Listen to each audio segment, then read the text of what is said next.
Hi, I'm John with the Enviro Challenger program, and we're here at the EnviroHouse today to save this compost bin and talk a little bit about how composting works.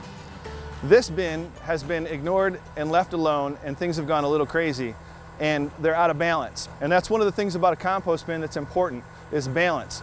If you've seen our previous talk on how to do worm bin composting, then you understand about the balance that we're talking about, because there are certain things that we have to make sure that we're doing for our compost bin in order for it to be successful for us. One thing we want to make sure that we do is we want to make sure that we have a good balance of the materials that are in the bin. You can see in this bin there's not a lot of green material. It's actually gone to a lot of what they refer to as brown material. And so this is a good example of an almost finished compost right now. On the other side, we've got a little bit of green material that we're going to have to start to incorporate into this pile so that we can keep it going and bring back some things. So one of the balances is the balance between the brown materials and the green materials. You do want to make sure that we have a little bit more brown than green. Some people like ratios, so here's 1, 2 to 1. 2 browns for every green that you include.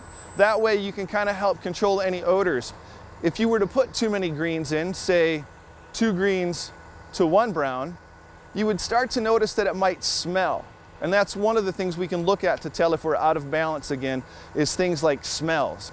So if we can keep a few more browns than we have greens, that kind of helps to control for the odors, it kind of helps to absorb the moisture, and it kind of helps to just balance out the whole process of breaking down. Another part that we want to make sure that we're balancing is the water level or the moisture content. As you can see in this pile here, if I put my hands in it, it's not very wet or moist at the top here. It's actually very dry. And a lot of people might think this is perfect, but it actually doesn't have the moisture in it that the plants are going to want or need. So this really is something that is very dry now, and it's not got a lot to offer any of the microbes or the organisms that might want to come up into the soil and eat anything. So as you can see, this pile here needs to either be cleaned out and used or more water added to it. On our pile over here, we're going to find the same things, but that's where we're going to try to help this side out, and we're going to try to build it up. So we're going to want to add some water to this and make sure that we bring back some moisture content, because there's bugs and microbes and insects down in here that actually need that water to do their job and to help the material that's in here break down and stay available for those critters to eat. One last thing that we want to think about with our pile is turning it. If we just let it sit here, nature will take its course, but the stuff on the top will always look like the stuff on the top. If we turn it and make sure that we incorporate the stuff on the top to the bottom a little bit, we're actually going to present that material to those organisms that are living in this pile, and we're going to bring the food to them, and we're going to actually start to break that material down. So if you could be active with your pile a couple of times in a week, if possible, you're actually going to do a lot to speed along the decomposition process and the breaking down of these materials that are in here. Right now, again, this is a pile we need to rescue. But if we were starting brand new and we were going to build our own compost pile at home, it's very easy to do. This is probably one of the better systems to contain it all, and this is a 2-bin system.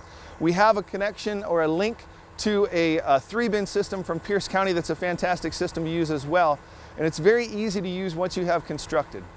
The idea is that we're going to build a layer cake, again, with that balance of browns and greens. For every green we add, we want to add 2 browns. And so we want to make sure that we're keeping that in cover. When we start, we're going to actually build like we build a layer cake. A layer of green, a layer of brown, a layer of green, a layer of brown, a layer of green, a layer of brown. As you look here at our bin, you can tell that this is approximately about 3 feet by 3 feet by 3 feet. And that's about the size you want to kind of start at. You can start a little bit smaller, but at this size, we have actually kind of an optimum size in order to get the breakdown and the materials that we need for all the heat to create that we're kind of going to want to have. Once we have our layer cake built up, one of the cool things about the two bin system is that I can slide over here if it's empty, and I can start building this pile right here, because you're not going to stop eating, you're not going to stop working on the yard, you're going to continue to have green materials and brown materials that you want to break down.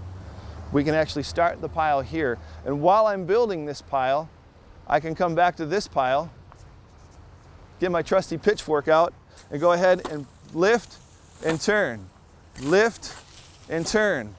Another thing you could do is you could have the pitchfork at the bottom of the pile and slowly lift the pitchfork up over time as you go.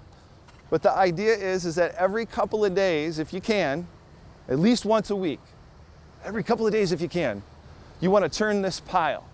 And again, as we're turning the pile, it's kind of like mixing all the ingredients. At first, you want to see that cool layer cake, but then eventually you just want it to be all mixed ingredients, and you want to keep turning it. And then while you're turning it, you want to give it a little sprinkle of water. You don't want it to be sopping wet. You don't want it to be bone dry. You want it to be about the wetness of the towel after you got out of the shower and dried off. Just damp, not wringing wet.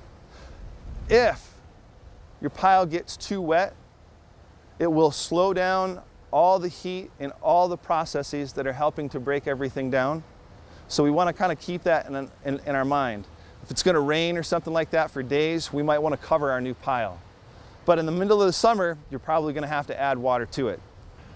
So, how do we know when we're ready to use the compost that we've been working so hard at creating, and we want to give this out to our plants and help them out? Because that's the idea with the compost, is we're going to provide this stuff that's going to give nutrients and help water our plants, help them retain that water. So, one of the things is when we start looking at our pile, if we're actually getting to a temperature, which is something we haven't talked about yet, if you want a hot pile, you're going to want to turn it a lot, and you might get up to temperatures of 150 degrees or so, and you're going to actually kill off a lot of weeds and germs and pathogens that might be on some of your plants. If you don't want to get up to those temperatures, or you're not going to turn the pile so much, you might be able to get up to temperatures of about 110 degrees, which will do a great job of breaking things down, but it won't kill any of the weeds or any of the bad stuff that might be on the plants, so you're going to want to avoid putting those things in the pile. When we're looking at our pile and we look down and everything in here kind of doesn't look like it started, if we can go from looking like this to looking like this, we're ready to go. The last thing we need to do with this pile is to think about running it through a little bit of a strainer so that we can remove bigger chunks of stuff that we don't want put back in our beds. Now, when you're ready to use it, that's when we're going to go ahead and get our shovel out.